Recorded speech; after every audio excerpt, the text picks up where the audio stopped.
Bonjour à tous, nous voilà ensemble pour la deuxième vidéo sur les logiciels d'astronomie. La semaine dernière, donc toujours pendant le confinement, je vous présentais le logiciel Celestia qui vous permettait de vous promener dans le système solaire. Deuxième logiciel qui lui est beaucoup plus utile, c'est-à-dire que tous les jours il vous sera utile.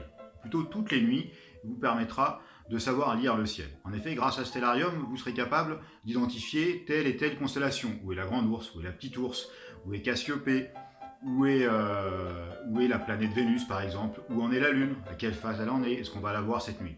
Toutes ces questions-là, vous aurez des réponses avec Stellarium. Voilà, nous voilà donc devant l'ordinateur, avec à l'écran la page internet de Stellarium, la page de téléchargement. Donc vous voyez ici, stellarium.org, en haut à gauche, stellarium.org, c'est la page où vous pourrez trouver le logiciel à télécharger. Vous avez des liens pour les différentes versions de téléchargement, Linux, Mac, Windows. Aujourd'hui, on va faire de l'initiation, c'est-à-dire Stellarium va s'ouvrir dans un certain paramétrage et on va s'en contenter pour savoir lire le ciel. Je ferai une deuxième vidéo qui vous permettra de vous perfectionner dans ce logiciel Stellarium, qui sera plus axé sur le paramétrage, sur un peu la personnalisation du logiciel en fonction de ce que vous avez envie de faire avec. Aujourd'hui, ça va être initiation. Donc une fois que vous avez cliqué sur le lien de téléchargement, vous avez installé le logiciel, vous allez sur votre bureau pour démarrer Stellarium, puisqu'il y a certainement un icône qui s'est installé ici sur le bureau. Vous double-cliquez 2 fois, Stellarium s'ouvre, et voilà, vous êtes dans votre jardin. Ou plutôt dans le mien, chez moi, à Fémont, au domaine de l'Étoile. D'accord Donc, quand vous allez ouvrir, vous, Stellarium, évidemment, vous ne serez pas chez vous comme ça par magie. Pour ça, il faut faire une manip qui est pas très simple, mais c'est pas le plus intéressant. Ce qui est intéressant, c'est surtout le ciel qui est au-dessus de l'horizon. Et quel que soit l'endroit où vous êtes, en tout cas, quelle que soit la visualisation de l'endroit où vous êtes. Là, donc, vous êtes au domaine de l'Étoile. Donc pour vous, là en gros, vous êtes au milieu du jardin, et puis avec la souris, en cliquant avec le clic gauche sur l'image et en bougeant la souris, bah, vous bougez dans tous les sens, d'accord? Moi j'aime bien utiliser les flèches, que ça fait plus un peu plus comme le regard peut le faire naturellement. Là, je suis en train de regarder tout autour de moi. Voilà à quoi ça ressemble autour de chez moi, mes voisins, ma maison. Donc, voilà notre maison. D'ailleurs, pour ceux qui seront intéressés peut-être un jour de venir faire des stages astronomie au domaine de l'Étoile, les stages se passent dans cette petite salle-là. Et les observations se passent au fond du jardin, tout au fond là-bas, vers le petit salon de jardin, où on pourra observer les étoiles avec les télescopes que je mettrai à disposition à tous, que vous pourrez manipuler et faire comme si c'était les vôtres, au cas où vous voudriez en acheter un par exemple.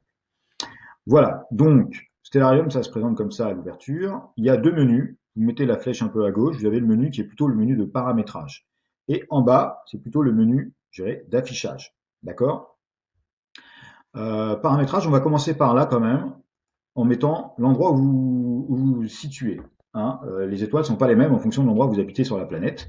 Ça peut être une expérience d'ailleurs à faire. Hein. Si vous voulez savoir quel ciel on peut voir en Afrique du Sud, bah, vous cliquez là. Si vous habitez dans le sud de la France, bah, vous cliquez ici et ça suffira. C'est pas très grave si c'est pas exactement au point de votre position sur la planète. C'est pas quelques dizaines de kilomètres qui vont changer grand-chose, voire même quelques centaines. Vous pouvez entrer vos coordonnées GPS ici, enregistrer votre lieu, comme moi j'ai enregistré Fémont. Voilà, donc vous commencerez par ça. Une fois que vous avez fait ça, eh ben on va regarder ce qui se passe ce soir dans le ciel. Donc on va prendre l'horloge qui est ici à gauche, et puis on va rajouter quelques heures. Touc, touc, touc. On voit d'ailleurs que le ciel bouge, que le soleil est en train de se coucher. On voit qu'à 20 heures, plutôt même 21 heures, le ciel commencera à être noir. Donc on va considérer qu'on peut commencer à regarder le ciel vers 21 heures, puisque la nuit sera tombée. D'accord? Je mets une heure de plus, histoire d'être sûr d'être bien dans le noir. Donc voilà comment se présente Stellarium quand il fait nuit. Vous tournez autour de vous, voilà le ciel étoilé. Si vous levez la tête avec les flèches de direction, bah voilà au-dessus de ma tête tout ce qu'il y a. D'accord? Tout ça est bien intéressant, mais quelque part, Stellarium ne vous apprend rien, puisque il vous montre exactement ce que vous voyez avec vos yeux. Sauf que, avec Stellarium, vous pouvez cliquer pour lui poser des questions. Par exemple, en ce moment, je suis sûr que vous êtes tous posé une question, c'est que le soir, quand le soleil s'est couché, très vite après, une étoile brille très fort au sud.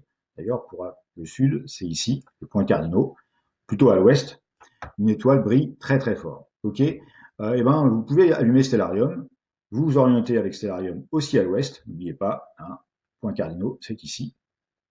Et puis, vous lui demandez, vous cliquez là-dessus. Et en cliquant là-dessus, bah, il vous indique que c'est d'ailleurs pas une étoile, mais que c'est une planète et que c'est la planète Vénus. Vous pouvez la centrer en appuyant sur la barre d'espace et puis zoomer pour voir un peu dans quel état est Vénus si vous avez un télescope. Voilà, vous pouvez voir que Vénus est en demi-Vénus, hein. Toutes les planètes qui sont à l'intérieur de la Terre par rapport au Soleil ont des phases comme la Lune. À l'extérieur, elles ont beaucoup moins de phases, elles sont quasiment toujours pleinement éclairées. D'accord? Donc voilà pour Vénus. Déjà, première indication que nous donne Stellarium, c'est que le super projecteur que vous voyez dans le ciel le soir, eh ben, c'est pas une étoile, c'est pas un avion, c'est pas un extraterrestre, c'est bien Vénus. On peut voir plein d'autres étoiles, comme celle-ci, certainement, Aldébaran, du taureau, voilà. Donc en haut à gauche, hein, vous avez les informations. Donc l'étoile s'appelle Aldébaran, elle appartient au taureau en latin ici. C'est un type d'étoile, étoile variable. Elle a une magnitude de 0,85. La magnitude, c'est la brillance. D'accord? Plus une étoile est brillante, plus elle sera grosse sur Stellarium. D'accord? Et plus une magnitude va vers le zéro, voire négatif, plus elle sera brillante. Hein, donc c'est un peu c'est l'inverse. D'ailleurs, à propos de brillante, l'étoile la plus brillante, c'est celle-ci. C'est Sirius, l'étoile la plus brillante du ciel. C'est Sirius qui est à moins 1,45 et qui vous donne aussi une information ici, qui est à 8,6 années-lumière. Donc, ici, ça va être Betelgeuse. Voilà. Ici, Erigel, la Procyon. Voilà. Donc, toutes ces étoiles d'hiver qui brillent très fort et très connues, bah, Stellarium vous donnera leur nom. Voilà. Donc, une des premières choses que peut faire Stellarium, identifier des planètes, identifier des étoiles. Nous, ce qui nous intéresse beaucoup, en général, c'est quand même les constellations. Donc, on va lui demander d'afficher les constellations. On va lui dire de mettre les lignes des constellations. Ici. Clac. D'accord? Tac. Tac. Donc voilà. Déjà, toutes les constellations qui ont été inventées par nos ancêtres il y a quelques milliers d'années. Donc la plus connue, allez, si je me mets vers le nord, et que je lève un peu la tête, ou que j'ai voilà, ou j'ai un plus grand champ de vue, là on voit la grande ours, hein, ou la casserole, que l'on voit bien apparaître là-haut. On peut se demander d'ailleurs comment nos ancêtres ont vu un ours dans cette casserole, ou comment ils ont vu. D'ailleurs, on peut mettre les noms. Donc on clique à côté sur le nom. Toc. Voilà. Donc là, vous avez le nom des constellations, le chien de chasse, la grande ours, le petit lion, la petite ours, le dragon, blablabla. Et donc on peut se demander comment nos ancêtres ont trouvé des chiens de chasse avec 2 étoiles, une grande ours dans une casserole. Et ce qui est sympa aussi, c'est plus amusant que utile, mais c'est d'afficher les dessins, les figurines. Donc voilà un petit peu ce qu'il y avait dans la tête de nos ancêtres quand ils ont dessiné leur constellation. C'était certainement les héros des histoires qu'on leur racontait à cette époque, puisqu'ils avaient ni la télé ni la radio pour avoir d'autres héros. Donc tous ces héros des contes qu'on leur racontait à cette époque, donc qui sont issus de la mythologie, ont été un peu projetés dans les étoiles comme ça. Et c'est comme ça qu'on a inventé les différentes constellations. Hein, vous voyez donc là la grande ours, le dragon, la petite ours, Persée, Cassiopée, hein, une constellation très importante, je trouve que c'est la plus belle. Et elle enferme avec elle d'ailleurs un des plus beaux objets du ciel profond que je vous laisse deviner. Vous voyez, un stellarium vous permet un petit peu d'identifier les différentes constellations et de vous amuser à savoir lire le ciel. On va retirer un petit peu les figurines parce que ça charge un petit peu. Hein, donc vous voyez Orion, hein, les 3 grandes étoiles qui sont là. Souvent, on se pose la question, c'est quoi ces 3 belles étoiles qui apparaissent dans le ciel? Eh ben, elles appartiennent à Orion. Le taureau qu'on voit bien en ce moment. En ce moment, ce soir, la Lune elle est tout près des Pléiades. Hein. Les Pléiades, c'est une autre constellation. Enfin, c'est pas vraiment une constellation. Elle appartient à la constellation du taureau. C'est un groupe d'étoiles qu'on appelle les Pléiades. Voilà. Une autre chose qui nous amuse beaucoup aussi en astronomie, hein, bon, qui nous amuse, hein, parce qu'on n'est pas très copains, les astronomes et les astrologues, c'est les signes du zodiaque. Donc, vous pouvez appuyer sur la touche virgule. Voilà, la touche virgule va vous permettre d'identifier l'écliptique. L'écliptique, c'est un peu le chemin des planètes. Par ici passent toutes les planètes. Comme vous pouvez le voir, Vénus est tout près de l'écliptique, ou la Lune est tout près de l'écliptique. Le Soleil est sur l'écliptique. L'écliptique, c'est le chemin des planètes, du Soleil, de la Lune. D'accord? Et derrière ce chemin imaginaire, il y a toutes les constellations du zodiaque. Comme vous pouvez voir là, le taureau. Alors là, on va remettre les figurines, ça peut être sympa de les voir dans nos signes du zodiaque. Donc le taureau, voilà à quoi il ressemble. Après, c'est les gémeaux, le cancer, le lion dans lequel il y a la lune. D'ailleurs, la lune aussi, Stellarium vous permet d'identifier clairement les phases de la lune. Aujourd'hui, on est bien presque en pleine lune. C'est aussi une bonne information que veut vous donner Stellarium.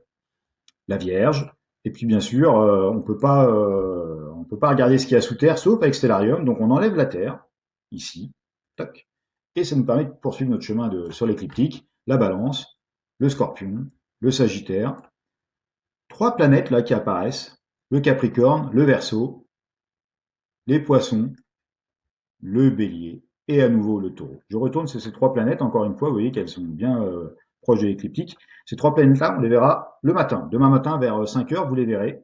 Et ça doit être Jupiter, voilà, Saturne et Mars. Hein, on le voit bien, elle est un peu orangée, rouge, comme la planète Mars. Si on veut les voir de plus près, on appuie sur espace pour centrer et on zoome avec la roulette pour voir un peu à quoi ressemble Jupiter. Donc voilà Jupiter. Alors ce sera pas ce soir, n'oubliez pas que là il y a la Terre. Hein.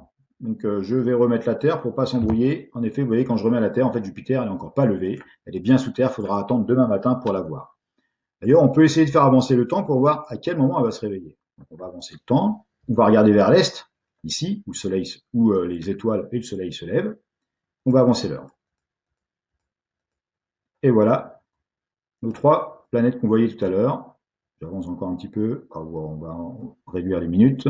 Voilà, pour les voir bien entre l'arbre et la maison. Et donc, demain matin, à 5h45, pour ceux qui sont courageux, vous pouvez vous lever à regarder au sud-est, vous verrez trois belles étoiles qui ne sont pas des étoiles.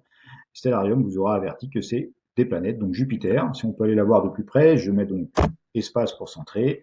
Avec la roulette, je zoome. Et voilà à quoi ressemble Jupiter avec la tache rouge qui sera visible demain matin. On peut faire la même chose avec Saturne. Espace pour centrer, la roulette pour zoomer. Voilà à quoi ressemblera Saturne avec ses beaux anneaux. On peut voir d'ailleurs aussi les satellites de Saturne tout autour. C'est pareil pour Jupiter. Et on va aller voir Mars. Tac. Espace pour centrer, la roulette pour zoomer. Et voilà à quoi ressemblera Mars demain matin. Un autre exercice à faire qui est très sympa avec Stellarium, c'est d'aller voir un petit peu quel ciel on avait quand on est né, le jour de notre naissance. Alors pour ça, il faut aller prendre l'horloge encore une fois, mettre votre date de naissance, donc me concernant 1971, en avril d'ailleurs, bientôt, le 25 avril, et puis il était même, alors attention, 25, il était 23h15 il me semble, et voilà le ciel que j'avais quand je suis né le 25 avril 1971. D'ailleurs, un ciel où, a priori, il n'y avait pas la Lune. D'accord. Deuxième exercice qu'on peut faire, c'est de savoir, pour ceux que ça intéresse, pour les futures mamans qui veulent savoir si, par exemple, le jour de la naissance de leur enfant, la Lune sera présente, eh ben, vous mettez sur la date de naissance, on va prendre une date de naissance au hasard, donc pourquoi pas mi-juin 2020, vraiment au hasard, 1 juin, donc le 15 juin. Donc voilà comment sera le ciel le 15 juin à 23h16. D'accord. On voit d'ailleurs que la Lune ne sera pas là, donc ça devrait être une nuit plutôt calme pour donner naissance au petit frère de Martin, par exemple. Voilà, donc vous voyez qu'avec Stellarium, on peut vraiment apprendre à lire le ciel et à faire plein d'autres choses qui sera l'objet de la deuxième vidéo sur le perfectionnement, comme le paramétrage de l'affichage, ou de commencer à aller voir les choses qu'on ne voit pas avec nos yeux, comme les objets du ciel profond, les nébuleuses, les galaxies, pour ceux qui ont des télescopes et que ça peut intéresser. Je reviens avec vous, en attendant de se voir pour la prochaine vidéo, qui sera certainement sur la Lune, ou peut-être sur les cadrans solaires, ou encore sur le logiciel de simulation de vol. Eh ben, je vous souhaite de prendre bien soin de vous, et à bientôt sur la chaîne YouTube du domaine de l'étoile. À bientôt.